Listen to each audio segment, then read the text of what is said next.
Students, in the previous class, we discussed about the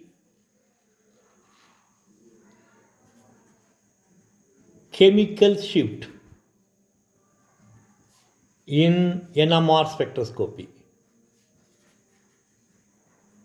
We all know that the chemical shift is a derived unit in NMR spectroscopy. I have explained you the reason for deriving this chemical shift in NMR spectroscopy. It is represented by the symbol delta. Unit is parts per million. And you have another unit, that is tau. Tau is also a unit used for expressing chemical shift value. And after deriving this chemical shift value, we discussed the factors that are influencing the delta value, chemical shift value. We saw that electronegativity of the substituent, that is an important factor influencing the chemical shift value. And after that we discussed about the anisotropic effects. See, if a proton is present in a sealed environment, then its chemical shift values are lower. If the same proton is present in a de-shielded environment, then the chemical shift values are higher. So we saw how the chemical shift values are influenced by the anisotropic de-shielding in a molecule of ethylene. We saw how the protons of a carbonyl group are highly de-shielded. Proton of a carbonyl group is highly de-shielded. With several examples we have seen. And we saw how the protons of acetylene molecule, it shows here the carbon-carbon double bonds in acetylene, they produce secondary magnetic field. The protons are unfortunately lying in an area where the secondary magnetic field is opposing the applied magnetic field. So the chemical shift value is lower than the protons of ethylene and carbonyl group. And we saw how the protons of aromatic ring compounds like benzene, they are showing an anisotropic de-shielding effect in NMR spectroscopy. So, from all these theoretical discussions, now we are able to predict the chemical shift values of the different protons in NMR spectroscopy. So, we can predict the chemical shift values, delta values of protons in NMR spectroscopy. Since the NMR spectroscopy is about protons, it is called as PMR spectroscopy, proton magnetic resonance spectroscopy. So, in PMR spectroscopy, the delta value ranges from 1 to 13 parts per million. This is the normal range for the chemical shift values of the protons in PMR spectroscopy. We all know that tetramethylsilane, TMS, is the reference compound. The TMS value, chemical shift value, 12 protons of tetramethylsilane is assumed as 0. So let us start with this reference compound and let us construct a bar diagram. So this is your delta value. Here you have 0 parts per million. If I divide this into uniform scales, 1 parts per million, 2, 3, 4, 5, 6, 7, 8, 9, 10, 11, 12, 13. So 1, 2, 3, 4, 5, 6, 7, 8, 9, 10, 11, 12, 13. See, delta value above 0 parts per million, below 2 parts per million. In this area, you get the chemical shift values for alkyl groups. Alkyl protons which are highly shielded, which are not present in deshielded environment, CH2, CH3.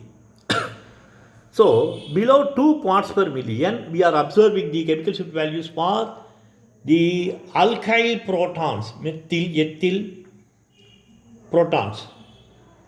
Suppose if this is attached to a electronegative substituent, for example, a methoxy group. So, in such cases, the chemical shift value is observed in the range say 3 to 4. We know the reason. It is because of the electronegativity of the oxygen. Electronegative deshielding. So the methoxy group protons are observed in the range say 3 to 4. If it is attached to a nitrogen, then the chemical shift value is in the range say 2 to 3 parts per million. And in the case of the acetylenic protons, HC triple bond CH, the range is 2 to 4 parts per million. So these are all the observed values. For the aromatic protons, 6 to 8, that is the range, chemical shift range is 6 to 8. For aromatic protons, protons of benzene and benzene-like compounds, 6 to 8 is the chemical shift range. For the alkene protons, that is protons attached to a carbon-carbon double bond, the chemical shift range is 5 to 7. Alkenes. Alkenes are showing a chemical shift value in the range say 5 to 7. And our aldehydic protons, they are observed in the range say 9 to 10. 9 to 10 parts per million. CH double bond O, aldehydic protons. And the protons of carboxyl groups, C double bond O, OH. The hydrogen is directly attached to a oxygen. And the oxygen is in turn attached to a carbonyl group, where the CO group is having a oxygen. So the protons of carboxylic acids, carboxyl groups, are in a highly deshielded environment. So the chemical shift value is observed in the range say some 10.5 to 12 parts per million. This is for the carboxyl group. See, you must remember the range. Then only you can produce the chemical shift values. So COOH, carboxyl protons, are showing a chemical shift value in the range say 10.5 to 12, and the protons of enolic group are showing in the range say 12 to 13 parts per million. Enolic protons. What is this enolic proton? Keto-enol tautomers. We have seen. See? I can give one example. Acetyl acetone, CH3, C double bond O, CH2, C double bond O, CH3. Acetyl acetone. Acetoacetic ester. Acetoacetic ester has this formulae: CH3, CO, CH2, C double bond O, CO, O, C2H5. Under acidic conditions, the acetoacetic ester undergoes enolization. So this is your keto form. Under acidic conditions, it undergoes enolization, If it undergoes enolization, then H plus adds over the carbonyl group. As a result, it changes into a enol, ene alcohol. See, this is the ketoenol tautomerism shown by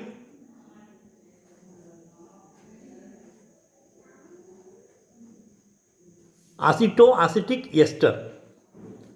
See, this enolic proton is hydrogen bonded.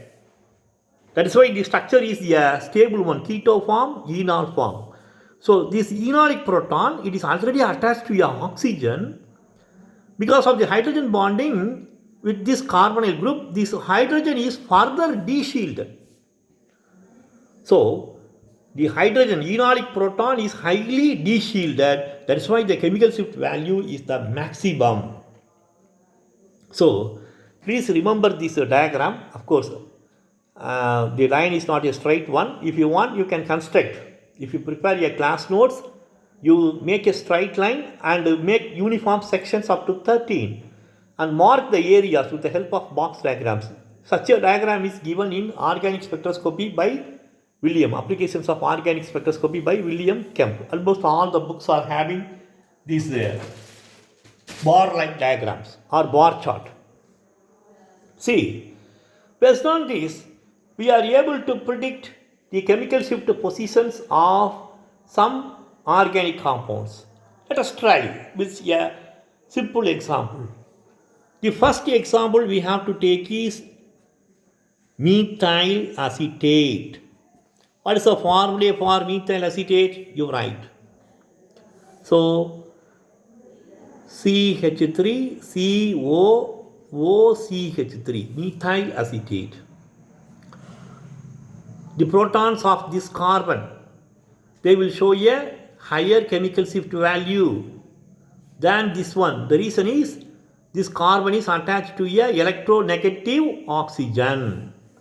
So higher, the chemical shift value is higher. Let us see. It is almost close to the methoxy value. See, look at the bar diagram. See, it is between 3 to 4. The chemical shift value will be between 3 to 4. So the esters of protons of ester group, they will show a higher chemical shift value. Whereas this one, this methyl protons will show a lower chemical shift value when compared to this one. But this is also attached to a carbonyl group. So it is also in a de-shielded environment. So the value will be higher than the normal alkyl groups. It will be around, say, 2 parts per million. So we are able to predict the chemical shift positions for the compound, namely methyl acetate. Delta value will be very close to 2 ppm, parts per million, and this value will be higher. It will be in the range, say, 3 to 4. It may be around 3.6 parts per million if you compare it with the chemical shift values of acetic acid, you can see. Similarly, you can make a comparison with other compounds also. You can predict the chemical shift values for other compounds also. See, let me give another compound. All these things are given as an exercise in organic spectroscopy by William Kemp. So that is the best book for you to understand applications of organic spectroscopy. See, the next compound is your ethyl acrylate.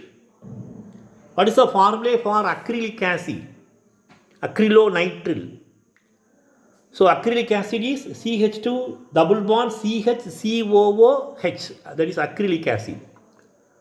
Propenoic acid, common name is acrylic acid. Ethyl acrylate means it is a ester group. So ethyl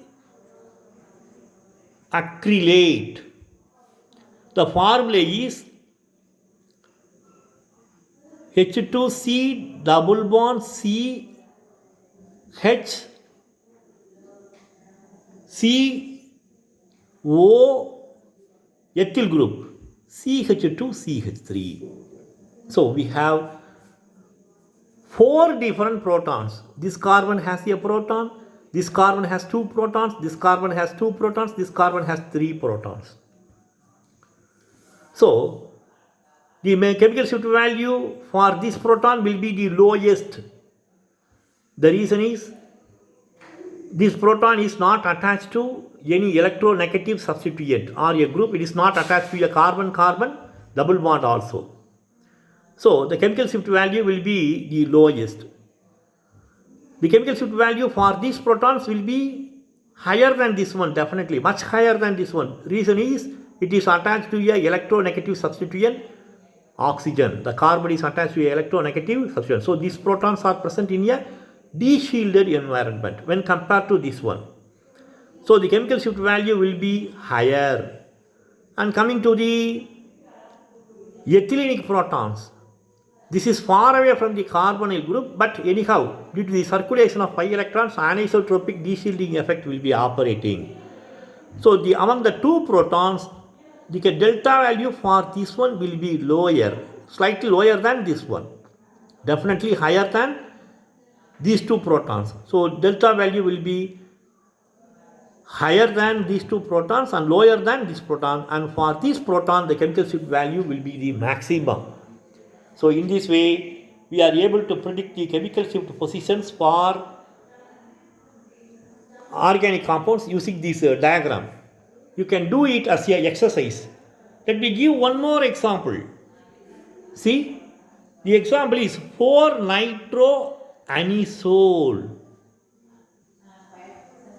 First of all, you must recall the formulae.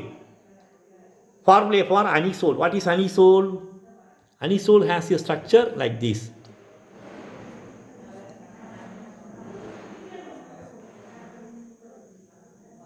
H3CO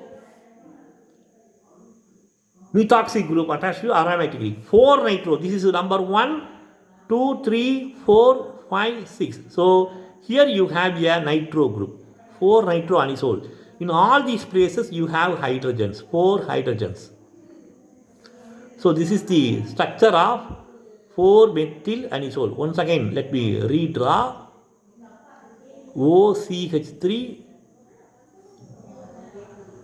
NO2, hydrogen, hydrogen, hydrogen, hydrogen. See how many protons are there? 3 protons, they are present in one environment. These 2 protons are close to methoxy group, away from nitro group. These are the 2 orthoprotons. So, these 2 protons are in a same environment. And these 2 protons are far away from the methoxy group but close to nitro group. So, we have 3 sets of protons.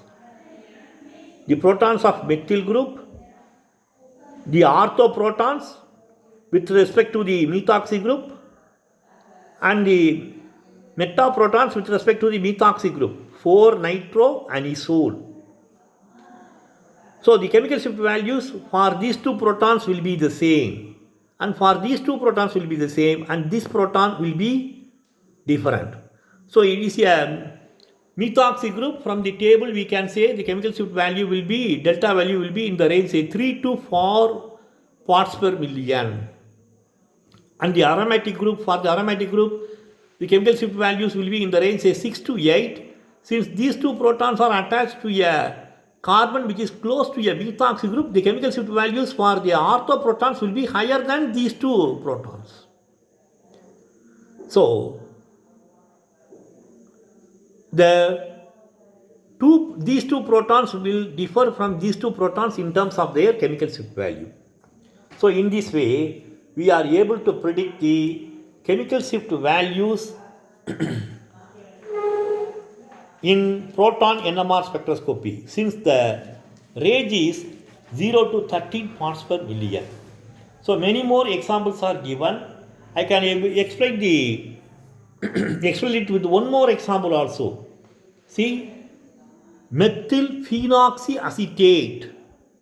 Another example is given. Methyl phenoxyacetate. What is a phenoxy group? C6H5O, phenol phenoxy group. So methyl acetate, let us write the formula for methyl acetate. H3CCOOC2H5. So this is your methyl acetate. In the methyl group, if you put a phenoxy group, then this is your phenoxy methyl acetate. So let me draw the structure for phenoxy methyl acetate. These are phenyl rings having protons. See, you have 5 protons in the aromatic ring. The two, it is attached to a electronegative oxygen. Phenoxy methyl group is substituted. So CH2, C double bond O, CH2, CH3. So this is your compound, phenoxy methyl acetate. Let us try to predict the chemical shift value for this compound, phenoxy methyl acetate. Look at the structure. This one is not attached to any electronegative atom or a carbon-carbon double bond. So the chemical shift value will be the lowest among the protons of this molecule. Next comes this one.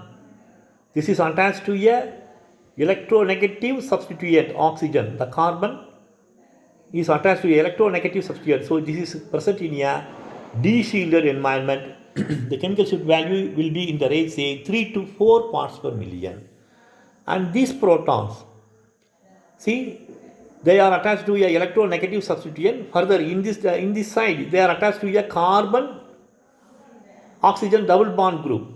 So these two protons are present in a de-shielded environment. The chemical shift values will be higher than this methylene group. These are methylene protons. This is also a methylene proton. The chemical shift values for this methylene will be higher than this one.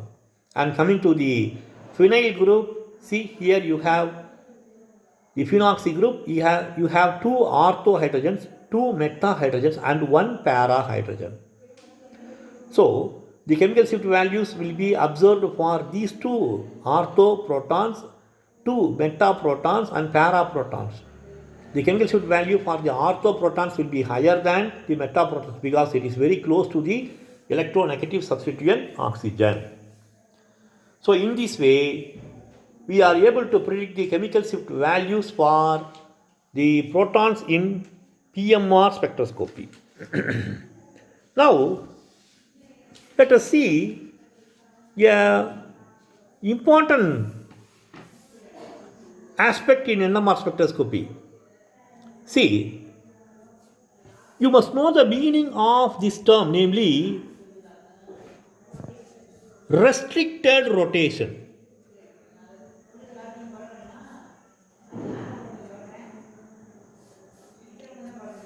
See, rotation,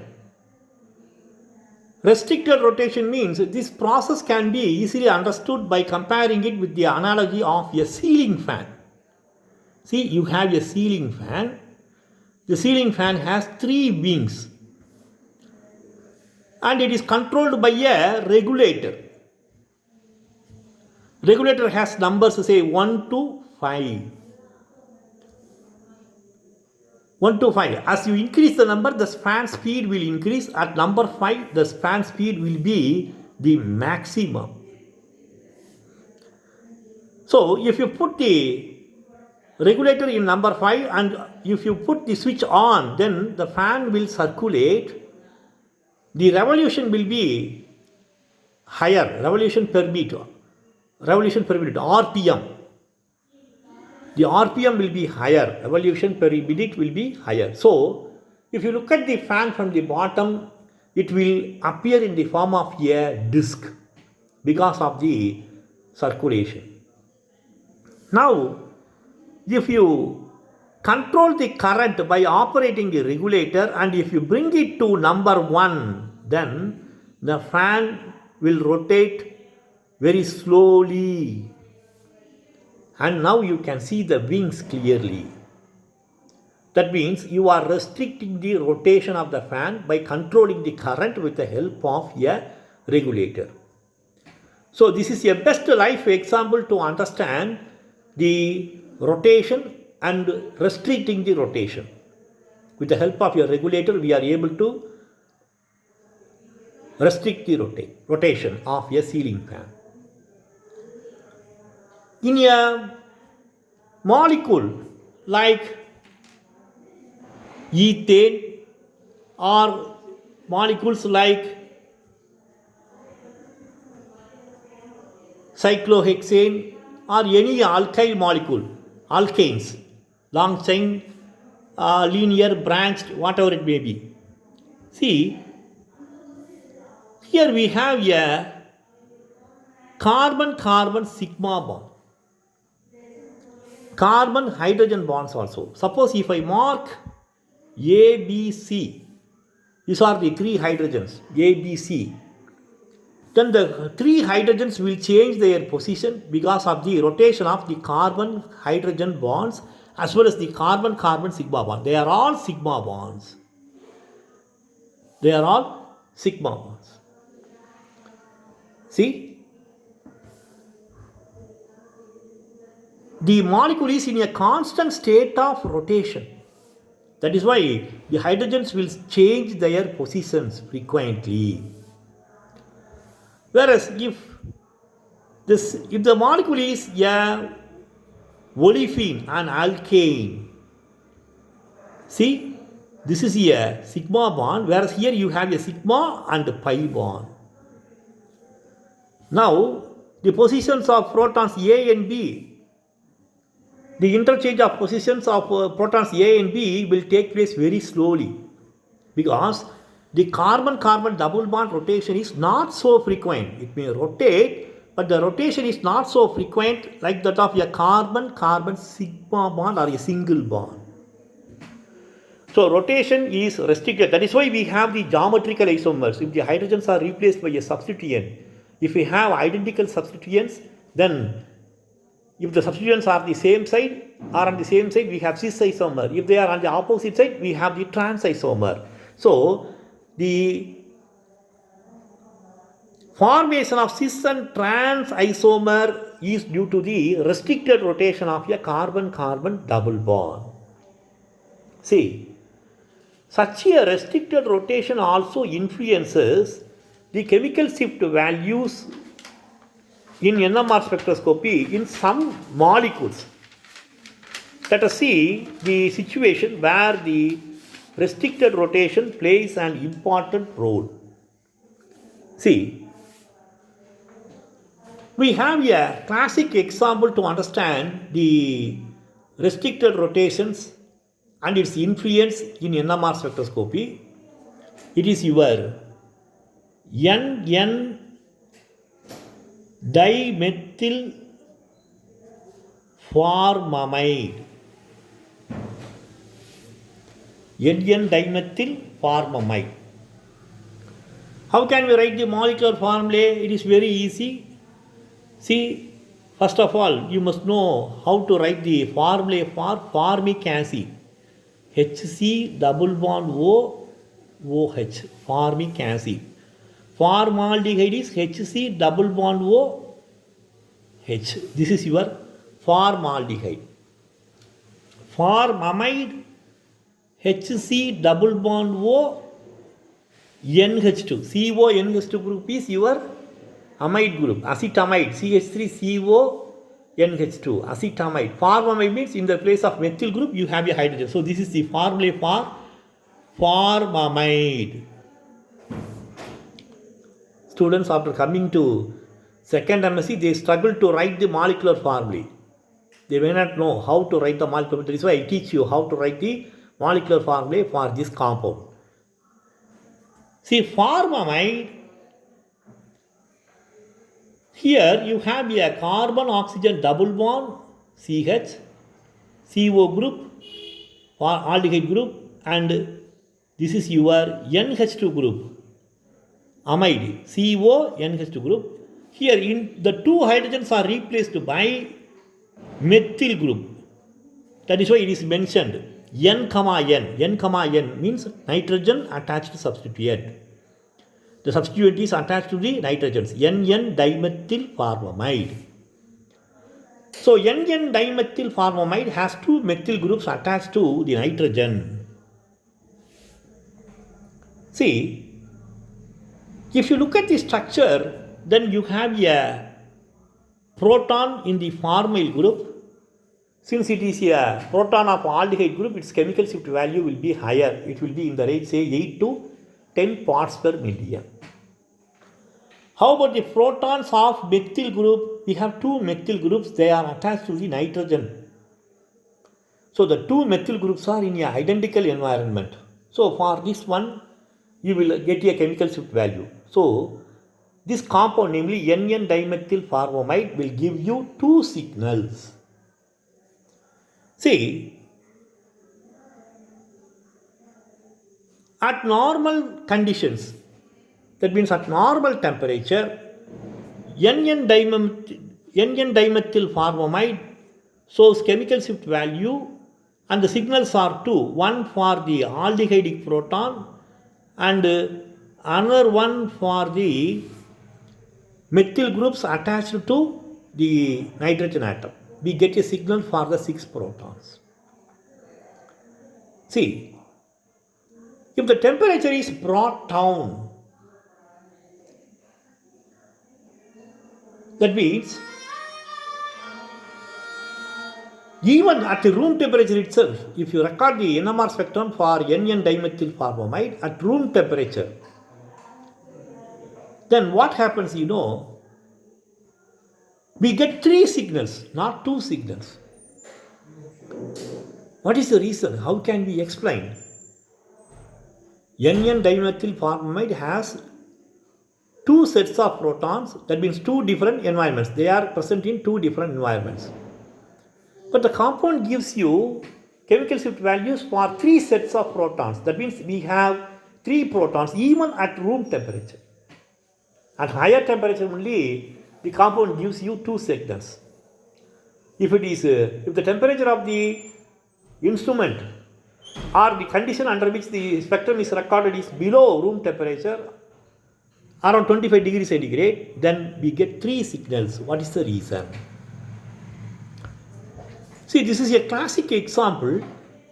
NN-dimethyl formamide has a carbonyl group and a nitrogen. So, this will show resonance effect. How can it show resonance effect? You can draw a resonance structure. See, if the nitrogen is lone pair of electron over nitrogen is shifted in this way, oxygen naturally has a electronegative character, electronegativity. It will take the electrons. Then you are able to draw one more resonance structure for the compound, namely NN-dimethyl formamide. How is it? See, it is shifted.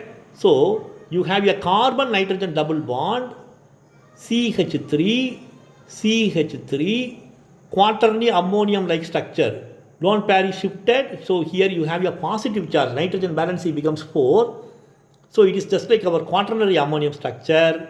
And here you have a negative charge on the oxygen because of the shifting of the carbon-oxygen pi electrons. So do you understand? I am able to draw one more resonance structure for NN-dimethyl formamide. So, if you want, I can redraw the structure once again for your understanding. This is the structure of NN-dimethyl formamide. Nitrogen has a lone pair, oxygen has 2 lone pairs. See how the resonance structure is drawn. Lone pair is shifted.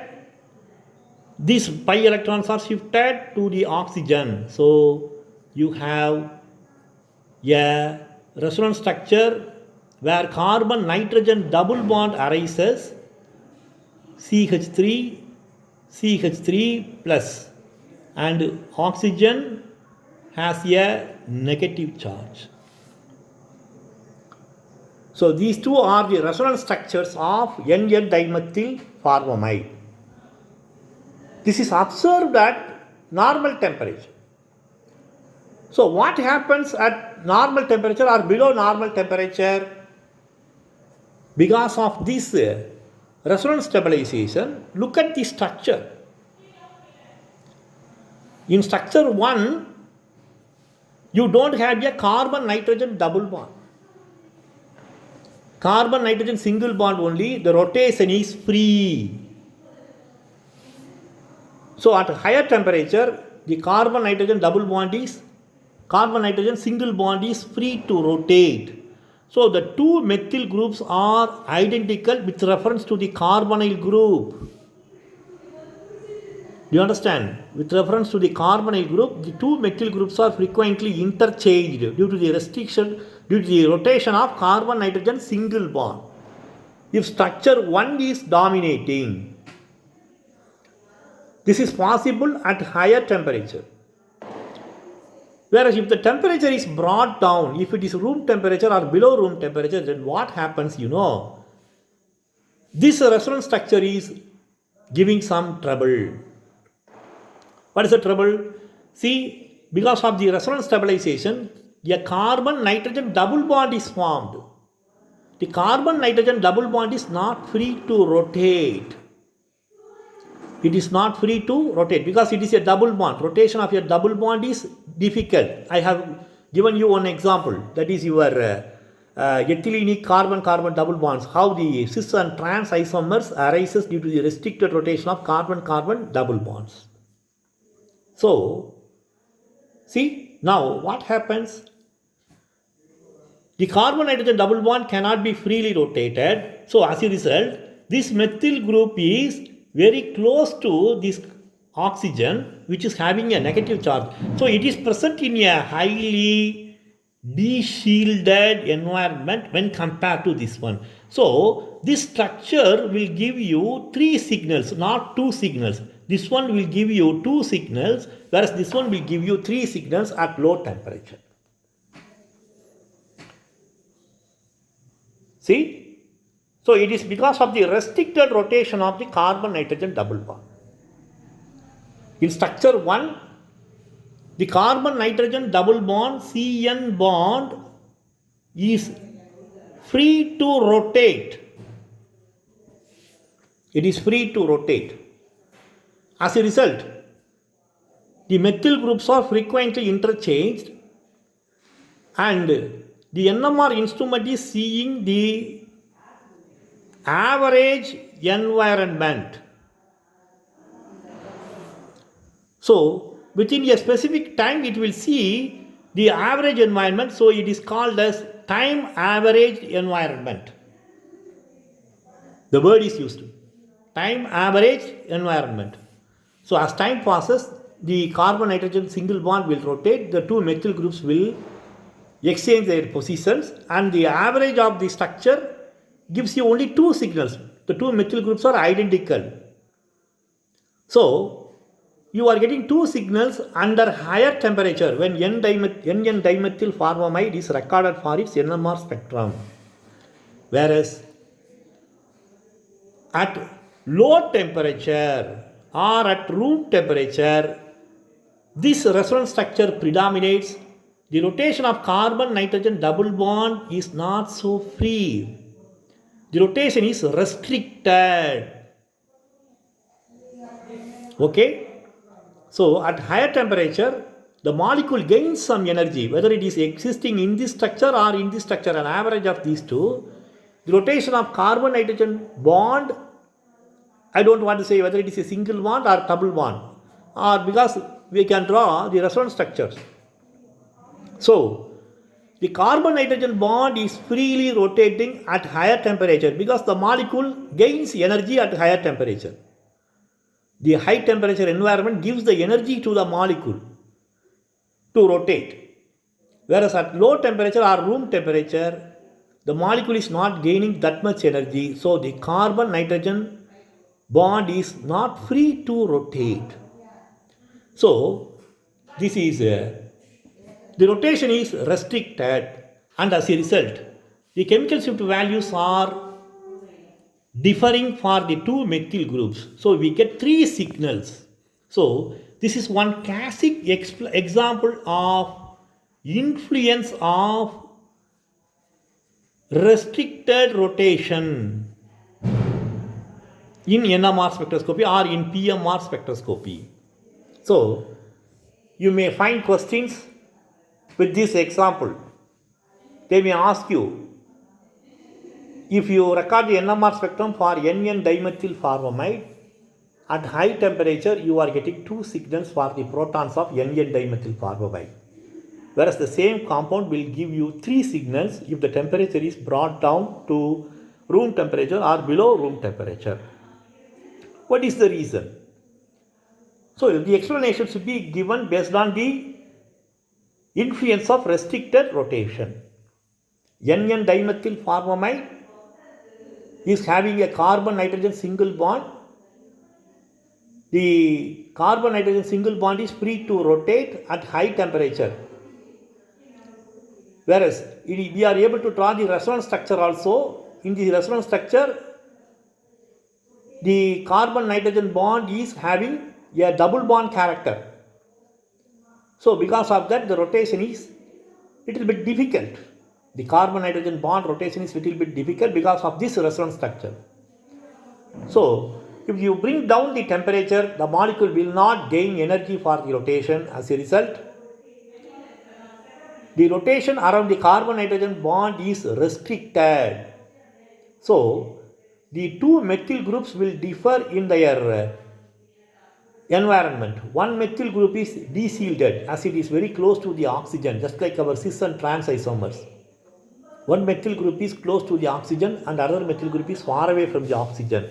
So the methyl protons are in different environments at low temperature because of the restricted rotation of carbon-nitrogen bond. So the NMR instrument is able to give you the time average environment. What is the average structure? Look at the ceiling fan. This is the best example to understand the time average environment.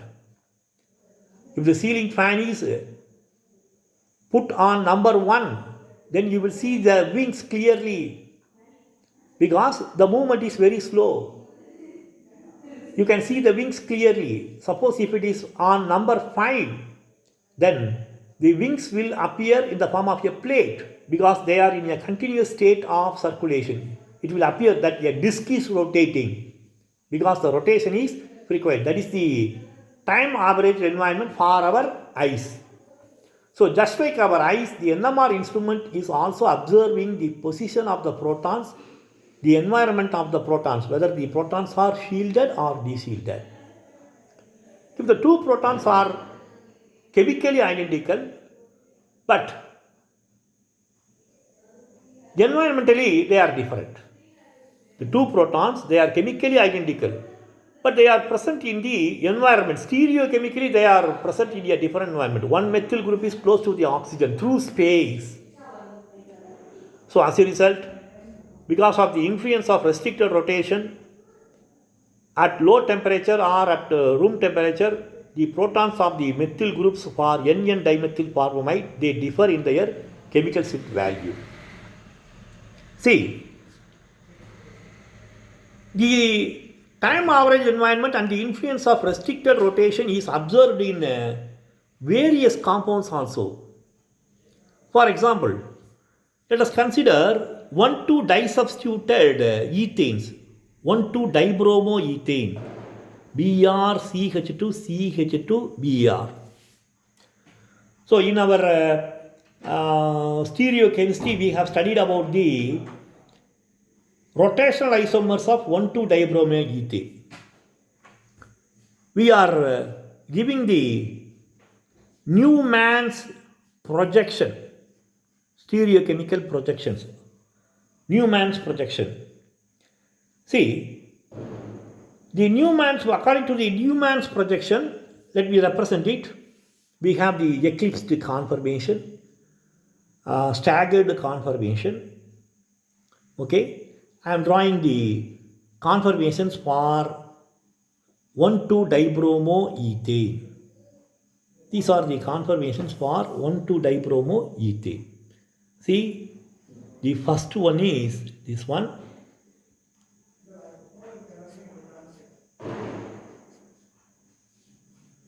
Conformations: hydrogen, hydrogen, Br.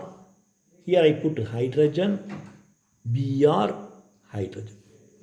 So The same thing can be represented in this way also. See,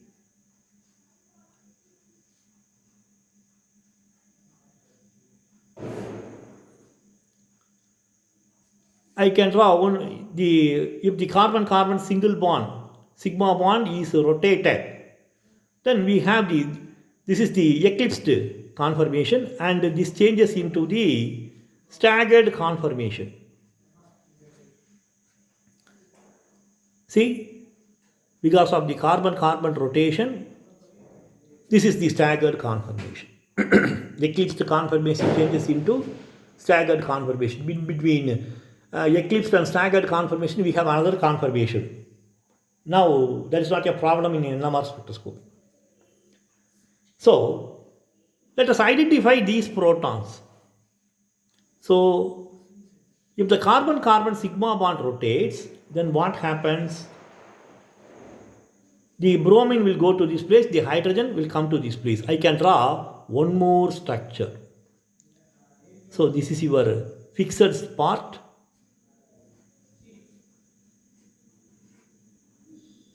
Let us represent the rotational changes. Bromine goes to this place, hydrogen, hydrogen. I can draw one more structure. See? So, this is the fixed part or reference part. Ringed hydrogen, bromine, hydrogen.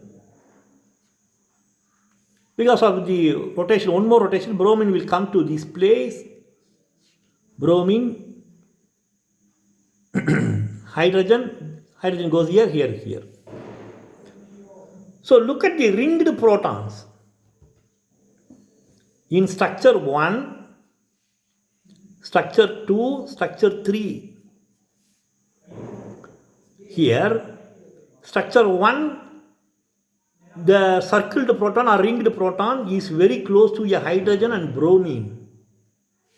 In structure 3 also, the hydrogen is very close to hydrogen and bromine. Hydrogen and bromine. Look at the structure 2 here. Because of this conformation, the identified proton, marked proton, is very close to the 2 hydrogens and it is far away from the 2 bromines. So, if you restrict the rotation, then you are able to clearly get the different environments, and this structure will give you a different signal for the protons in 1,2-dibromoethane. Normally, the carbon-carbon single bond rotation takes place very easily. So, it is very difficult to restrict the rotation. So, we are bringing down the temperature. If the temperature is very low, if it is below room temperature, then we are able to see the protons in different environments for a molecule like 1,2-dibromoethane. So, at low temperature, that is below room temperature, we are able to identify the different conformations of a molecule of 1,2-dibromoethane. So, these are all the staggered conformations. Here, look at the ringed protons. This proton and structure proton in this structure, they are having a same chemical shift value because they are present in the same environment, whereas this one will give you a different signal. So, the NMR spectrum for this structure, chemically identical with this one, will be different from this one. It is because of the influence of restricted rotation. See, the same thing is also observed in our cyclohexane.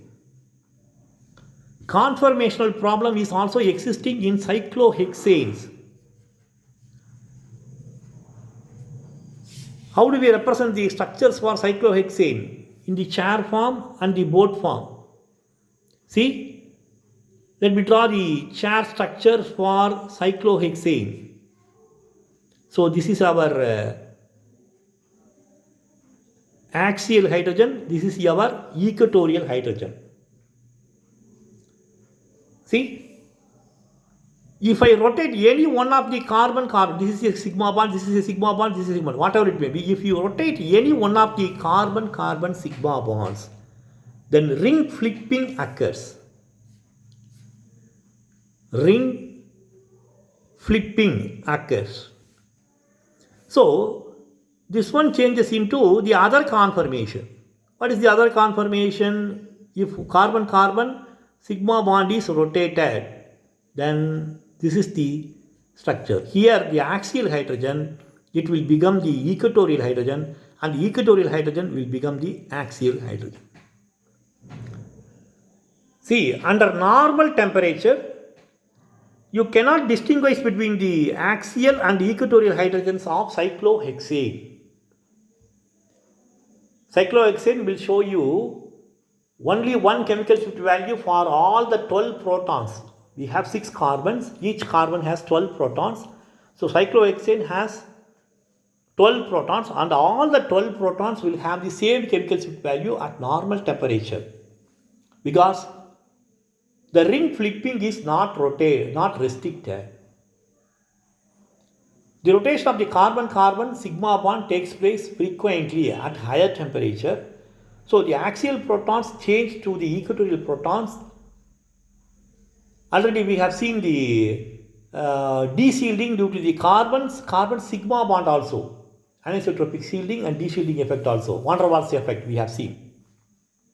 So, at high temperature, the axial and equatorial protons will not show any difference in the chemical shift value. Whereas, if the temperature is brought down, then the carbon rotation is restricted. The conformations are stable in any one of the forms. We are able to distinguish the two forms. The time averaged environment observed by the NMR instrument will be different. The axial protons and the equatorial protons, they will not change their positions frequently. As a result, we are getting two signals for the protons of cyclohexane at low temperature. So, this is an important effect that is observed in NMR spectroscopy, especially in PMR spectroscopy, that is the influence of restricted rotation. See, a beautiful comparison of this one can be done with the uncertainty principle, Heisenberg's uncertainty principle, which we have studied in quantum mechanics. Uncertainty with respect to the positions and time.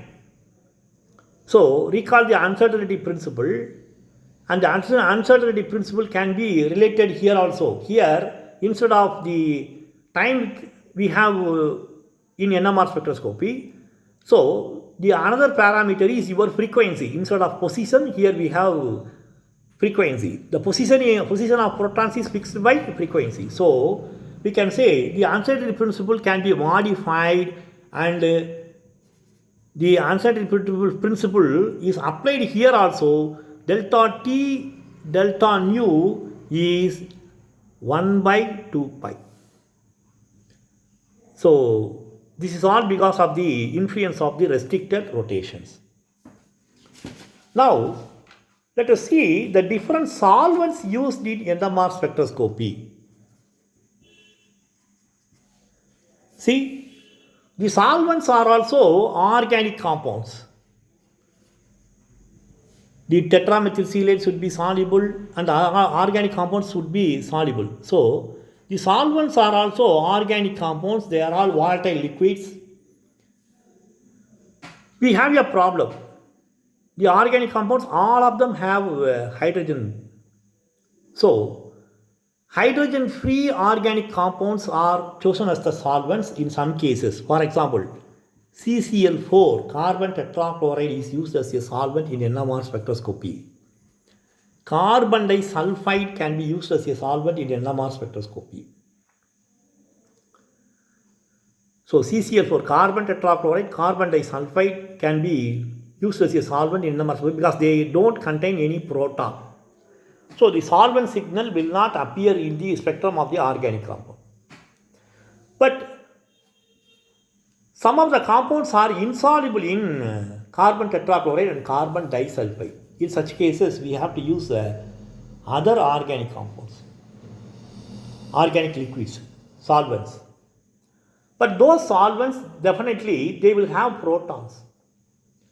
So to differentiate the signal of the protons or to avoid the signals of the solvent protons in the NMR spectrum, we are using deuterated compound.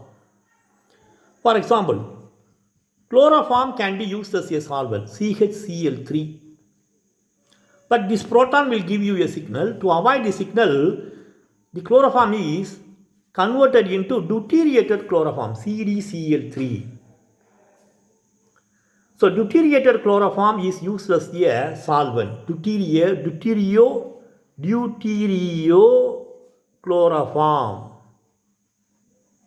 That is the short form for deuterated chloroform. Deuterio chloroform. So deuterio chloroform is used as a solvent. See, the solvent should contain only deuterated chloroform only. So it will be very expensive to prepare deuterated chloroform. We want pure, 100% pure deuterated chloroform only.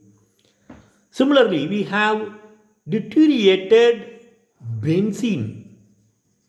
Hexadeuterio benzene. That is used as a solvent. Water can be used as a solvent, but the protons of water, they will give you a signal. So we are using deuterated water, heavy water or deuterio water. That is used as a solvent. Dimethyl sulfoxide, CH3 twice SO. Here we use CD3, hexadeuteriated sulfoxide. That can be used as a solvent. Acetone, just like our sulfoxide, we have acetone, CH3, COCH3. This is your acetone. Here in NMR spectroscopy, we are using hexadeuteriated acetone, CD3. Hexadeuteriated acetone is used as a solvent. Some people are using, instead of hydrogen, we have chlorine, hexachloroacetones. That is also a stable compound that can also be used as a solvent. So we have hexadeuterioacetone, hexachloroacetone, deuterated sulfoxide, hexadeuteriobenzene, deuterio water, CdCl3, deuterio chloroform. All these solvents are special solvents containing deuterium only in the place of protons. So we can use any one of them as a solvent. But think of the production of deuterated compounds. The production cost is very high. That is why recording the NMR spectrum is also a costly one. You can record the IR spectrum or UV visible spectrum by spending a few hundreds or less than 100 rupees, around 100 rupees. Simply you have to make use of a purified solvent. So for recording the UV and the IR spectrum, the expense is very less. Whereas if you go for recording the NMR spectrum, then it is expensive because of the solvent. Please remember the solvents that can be used as a NMR spectrum. In addition to carbon tetrachloride and carbon disulfide, we are using deuterated compounds as a solvent in NMR spectroscopy. The reason is the solubility is a problem. Some of the organic compounds or many of the organic compounds, natural products especially, they may not be soluble in carbon tetrachloride and carbon disulfide. So we have to look for other solvents.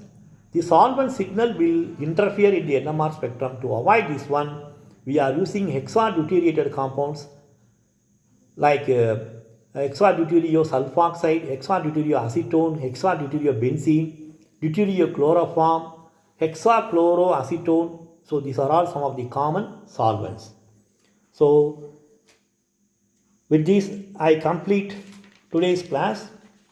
In the next class, we shall continue our discussion on NMR spectroscopy, and first we shall see how the solvents are interacting. What is the interference of solvents in recording the NMR spectrum of an organic compound? That we shall see in the next class. Thank you.